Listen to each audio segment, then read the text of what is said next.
Welcome to Kagna TV. నేను మీ సంగమేశ్వర్. రెండు రాష్ట్రాల మధ్య కృష్ణా నీళ్ల మంట. ఢిల్లీ కేంద్రంగా పావులు కదుపుతున్న చంద్రబాబు.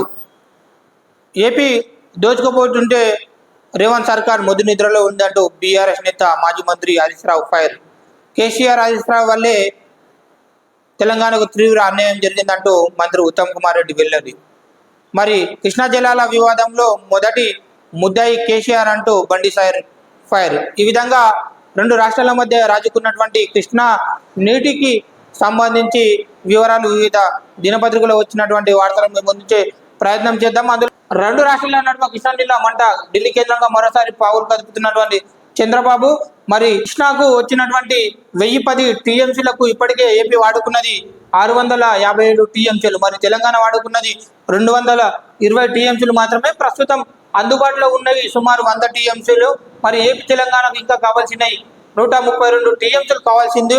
మరి పంటలకు ఇప్పటికీ సాగునీరు 8.78 లక్షల ఎకరాలకు సాగునీరు అందించాల్సిన అవసరం ఉంది. మరి బాబు జలచౌర్యం, రేవంత్ చోద్యం అన్నటువంటి స్టేట్మెంట్ హరీష్ రావు ఇవ్వడం జరిగింది. కృష్ణా నీళ్లను యథార్థంగా కొలగొడుతున్నటువంటి ఏపీ అంటూ నిన్న మాజీ మంత్రి హరీష్ రావు పేర్కొన్నటువంటి వార్తలను చూస్తున్నాం. ఒక సర్కారు నిర్లక్ష్యంతో తెలంగాణకు తీవ్ర ప్రమాదం పొంచి ఉంది. కాంగ్రెస్ గెలిపించి పంటలు ఎండగొట్టడానికా, సాగునీరు కోసం ప్రజలు గోసపడడానికా అంటూ నిన్న ఆయన హాట్ కామెంట్ చేయడం జరిగింది. తెలంగాణ రైతాంగం మరియు ప్రయోజనాలు పట్టని కేంద్ర మంత్రి కిషన్ రెడ్డికి మీకు పదవులు ఎందుకంటూ నిన్న ఆయన మీడియా ముఖంగా విరుచుకుపడ్డాడు. అదేవిధంగా తెలంగాణను ఎండబెట్టి నీళ్లు తీసుకోపోతుంటే ముఖ్యమంత్రి రేవంత్ కళ్ళు మూసుకున్నాడు అన్నటువంటి ఆ స్టేట్మెంట్ ఇవ్వడం జరిగింది. సీఎం పక్క రాష్ట్రానికి పరోక్షంగా సహకరిస్తున్నాడు. దీనిపై కేంద్ర మంత్రులు ఏం చేస్తున్నారంటూ నిన్న ఆయన మాట్లాడడం జరిగింది. మరి రాష్ట్రానికి సంబంధించిన మంత్రి ఉత్తమ్ కుమార్ ఎందుకు మాట్లాడడం లేదు, కేంద్రానికి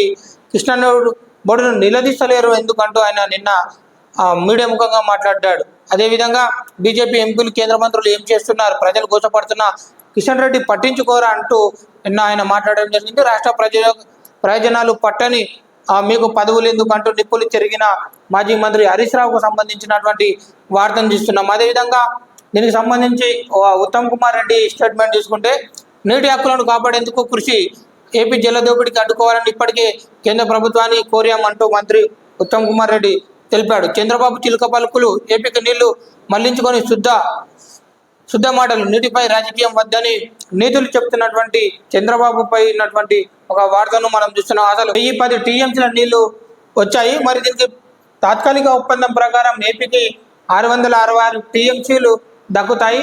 కానీ ఇప్పటికీ 650 టీఎంసీలు వాడింది. ఇంకా కేవలం ఏపీ 9 టీఎంసీలు మాత్రమే వాడుకోవాల్సింది. అదేవిధంగా తెలంగాణకు సంబంధించి తాత్కాలిక ఒప్పందం ప్రకారం 343 టీఎంసీల నీళ్లు వాటర్ రావాలి. మరి దానికి సంబంధించి 220 టీఎంసీలు మాత్రమే వాడుకుంది. ఇంకా రాష్ట్ర కోటలో 123 టీఎంసీలు వినియోగించి ఉంది. కానీ ఇక్కడ లభ్యం ఉన్నాయి కాబట్టి 100 టీఎంసీలే. మరి ఇప్పటికే సాగర్ కుడి కాలువ ద్వారా 10,000 కుషెక్కులు పొదిరెడ్డిపాడు మచ్చుమరి నుంచి జలాశయాలను హెచ్చరికగా తరలిస్తున్నటువంటి ఆ విషయాన్ని నిన్న హరీష్ రావు తెలపడం జరిగింది. అధికారులను కాపాడేందుకు కృషి చేస్తున్న మంత్రి ఉత్తమ్ కుమార్ రెడ్డి చెప్పాడు. దీనికి సంబంధించి కేంద్ర మంత్రులను కలుస్తున్నాం, వినదీస్తున్నాం అంటూ ఆయన ఇవ్వడం జరిగింది. అదేవిధంగా బాబు గారి చిలుక పలుకులని మనం ఇంతకుముందే చేసినాం. నీళ్లను మళ్లించి ఇప్పుడు శుద్ధ మాటలు, రాజకీయాలకు తగవంటూ సన్నాయి నొక్కులు, రిజర్వేయర్లను ఖాళీ చేస్తూ ప్రజా జలాలంటూ బకాయింపు చేస్తున్నటువంటి చంద్రబాబు కుటీల నీతికి సంబంధించినటువంటి వార్తను మనం చూస్తున్నాం. అదేవిధంగా గోదావరి బనకచర్ల లింకులు అనుమతి ఇవ్వాలని కేంద్రంపై ఒత్తిడి. బీబీ లింక్లో సాగర్ కుడి కాలువ ద్వారా కృష్ణా నీళ్లకు ఎసరు. కేంద్ర జలశక్తి శాఖ మంత్రిని ఉత్తమ్ కలిసిన 24 గంటల్లో అదే మంత్రితో ఏపీ సీఎం మరియు డిప్యూటీ సీఎం భేటీ అంటున్నటువంటి వార్తను చూస్తున్నాం. బనకచర్ల ప్రాజెక్టు అనుమతులు, నిధులపై మంతనాలు. 2016లోనే పోలవరం సోమశీల లింకుకు బాబు కుట్ర. ఇప్పుడు రీడిజైన్ చేసి బీబీ లింక్, బిఎస్ లింకుకు పన్నాగం. అప్పుడు 300 టీఎంసీలు అయితే ఇప్పుడు 400 టీఎంసీలకు స్కెచ్. బీఆర్ఎస్ హయాంలోనే మచ్చుమారి పొదిరెడ్డిపాలె సామర్థ్యాల పెంపు. నాడు ఏపీకి సహకరించి నేడు రాజంతం చేస్తున్నారంటూ ఉత్తమ్ కుమార్ రెడ్డి, కేసీఆర్ హరీష్ రావు వల్లే రాష్ట్రానికి అన్యాయం జరిగింది, టెలిమెటీరియల్ పెట్టాలని విభజన చట్టంలో ఉన్నా పెట్టలేదు అంటూ మంత్రి ఉత్తమ్ కుమార్ పేర్కొన్నాడు. ఏపీ జలాల దోపిడీకి సహకరించింది గత బీఆర్ఎస్ ప్రభుత్వమే. వాళ్ళ హయాంలో మచ్చుమారి పొదిరెడ్డి కెపాసిటీల పెంపడం జరిగింది. ప్రగతి భవన్లో జగన్తో కేసీఆర్ అలాబోలై చేసుకున్నారు. ఆనాడు అపెక్స్ కౌన్సిల్ మీటింగ్కు వెళ్లకుండా రాయలసీమ ప్రాజెక్టులకు సహకరించారన్నటువంటి ఫైర్ ఆనాడు అపెక్స్ కౌన్సిల్కు వెళ్లకుండా రాయలసీమ ప్రాజెక్టు సహకరించారంటూ ఉత్తమ్ ఫైర్ అయినటువంటి వార్తలు చూస్తున్నాం. మరి అదేవిధంగా బీజేపీకి సంబంధించినటువంటి వాదన కృష్ణా జిల్లాల విషయంలో మొదటి ద్రోహి కేసీఆర్ ఏపీ నాయకులతో కుమ్మక్కై 299 టీఎంసీలకే సంతకం పెట్టారంటూ కేంద్ర మంత్రి బండి సంజయ్ ఫైర్. జగన్తో దోస్తాని చేసి ఇక్కడ ప్రజలకు తీరని ద్రోహం. నీళ్లవాటలు తెలంగాణకు కాంగ్రెస్ బీఆర్ఎస్ అన్యాయం.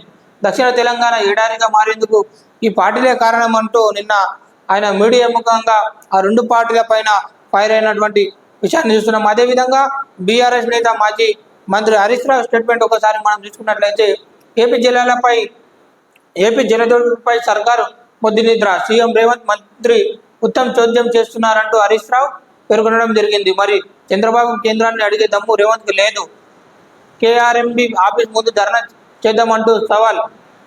ప్రాజెక్టులకు అనుమతులు సాధించడంలో సర్కార్ ఫెయిల్ అయిందన్నటువంటి కామెంట్ చేసినటువంటి హరీష్ రావుకు సంబంధించినటువంటి వార్తలు చూస్తున్నాం. ఈ విధంగా కృష్ణా బోర్డుకు సంబంధించి కృష్ణా నీటికి సంబంధించి రెండు రాష్ట్రాల మధ్య మంట రాగేసిందని చెప్పొచ్చు. మరి తెలంగాణకు వాస్తవంగా తాత్కాలిక ఒప్పందం ప్రకారం రావాల్సినటువంటి వాటాలో ఇంకా 123 టీఎంసీలు వాడుకునేది తెలంగాణ. కానీ ఇప్పటికే అక్కడ లభ్యంగా ఉన్నటువంటి నీళ్లు కేవలం 100 టీఎంసీలే.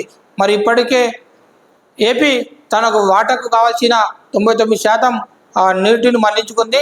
మరి ఇప్పటికే కాలువల ద్వారా మరి జలదోపిడీ చేయడానికి సిద్ధంగా ఉంది. మరి దీనిపై మీరు సీఎం కన్ను మూసుకున్నారంటూ నిన్న ప్రతిపక్షాలు స్టేట్మెంట్ చేసినటువంటి విషయాన్ని మనం చూస్తున్నాం. అదేవిధంగా వికారాబాద్ జిల్లా వార్తలకు సంబంధించి మనం ఒకసారి చూసుకుంటే జగజ్జనని జాతర అంటూ మనకు పోలేపల్లి జాతరకు సంబంధించినటువంటి వార్త. పోలేపల్లిలో ప్రారంభమైనటువంటి ఎల్లమ్మ తల్లి బ్రహ్మోత్సవాలు ముగిసిన చక్రస్థానం పల్లకి సేవ. నేడు ముఖ్యమంత్రి ప్రత్యేక పూజలు. భారీగా వరించిన పోలీసులు, కలెక్టర్, ఐజీ, ఎస్పీల పర్యవేక్షణ అంటూ చూస్తున్నాం. మరి జగజ్జనని పోలేపల్లి ఎల్లమ్మ ఉత్సవాలు ప్రారంభమై కావడం జరిగింది. 5 రోజుల పాటు జరిగే కార్యక్రమంలో తొలి రోజు చక్రస్థానం మరియు పల్లకి సేవ